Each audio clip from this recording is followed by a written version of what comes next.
ऐसे शख्स हमारे साथ हैं जिनकी पूरी ऑटो सेक्टर पर बहुत ज़बरदस्त पकड़ है और वो उनके लिए बिजनेस ही नहीं ऑटो कार उनका पैशन है कार्स।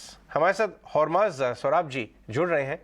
होरमाज, इस बार आपने ऑटो शो कितना एंजॉय किया? वहाँ पे दिल्ली में नोएडा में ज़बरदस्त ठंड थी, खाना भी एंजॉय किया होगा दिल्ली का, लेकिन पहले हम बात करते हैं कार्स की। लेकिन देखिए हम जर्नलिस्ट के हिसाब से जाते हैं तो इस ऑटो एक्सपो में ज्यादा काम नहीं था क्योंकि बहुत सारे ओईएम्स और मैन्युफैक्चरर्स भाग ने लिया इस ऑटो इस बार एक्सपो में। जी हाँ। तो सब मिलके करीब 7 गाड़ियों के मैन्युफैक्चरर्स थे और two wheelers there was no presence at all. लेकिन जो जिसने पार्टिसिपेट किए वो तो कुछ बहुत कुछ अजीब प्रोडक्ट्स भी था। There were some very relevant products और सब ये थीम तो इलेक्ट्रिक ही था और अल्टरनेटिव फ्यूल्स। और आई थिंक जो दो डोमेस्टिक प्लेयर्स हैं मारुति और टाटा मोटर्स, वो तो उनके स्टॉल्स में मैक्सिमम इंटरेस्ट था और उन्होंने तो सबसे बड़ा पवेलियंस भी बनाए। एंड उनमें तो आई थिंक देयर प्रोडक्ट्स जैसे Sierra EV, Maruti Suzuki EV x, Tata curve, ये सब सारे प्रोडक्ट्स में बहुत इंटरेस्ट था और ये प्रोडक्ट्स भी हमारे रास्ते पे आने वाले हैं, तो उस वजह से भी बहुत रेलेवेंट है। बहुत रेलेवेंट प्रोडक्ट जिसकी तरफ आपकी नज़र गई इंडियन ओईएम्स की तरफ से, क्योंकि आपने पहले ही बताया था कि टाटा मोटर्स का जो पैसेंजर व्हीकल बिजनेस है वो बहुत तेज़ी से ऊपर आया, नंबर 1 बन गए मार्केट शेयर वाइज। उनकी नेक्सॉन वगैरह और दूसरी गाड़ियों को बड़ा अच्छा रिस्पांस मिला है कुछ सालों में।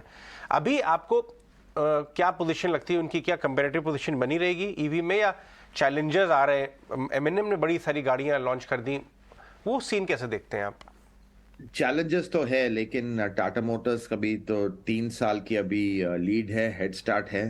तो 3 साल में उन्होंने बहुत done an incredible job. Market share तो 80% की ऊपर है। ये तो तोड़ना शायद थोड़ा मुश्किल होएगा किसी भी महिंद्रा जो भी आ जाए, क्योंकि ये तो अभी 80% मार्केट शेयर, तो कम से कम तो थोड़ा नीचे आ जाएगा, लेकिन कितना नीचे टाइम लगेगा नीचे आने में। लेकिन महिंद्रा ने दिखाया कि वो तो भी बहुत सीरियस है।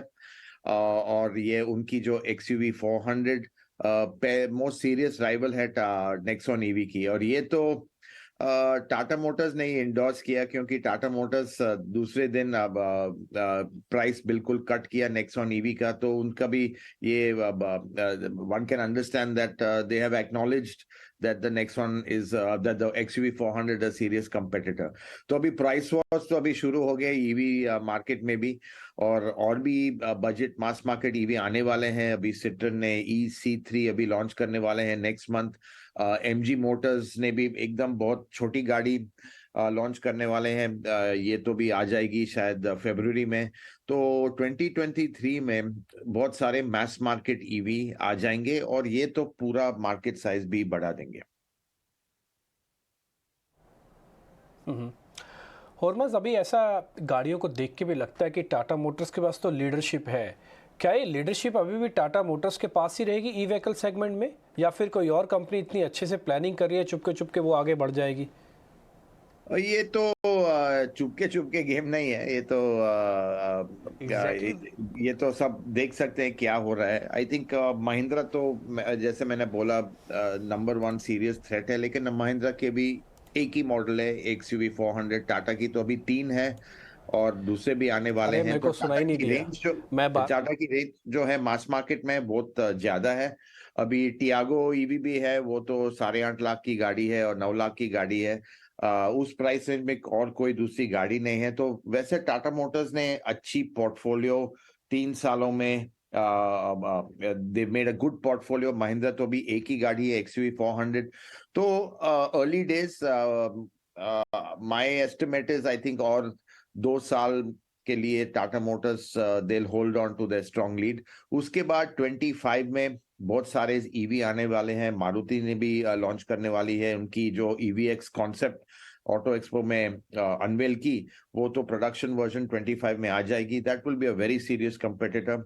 और दूसरे लोग भी आने वाले हैं ईवी में। तो लेकिन 2025 तक इतना ज्यादा कंपटीशन नहीं होगा टाटा मोटर्स के लिए।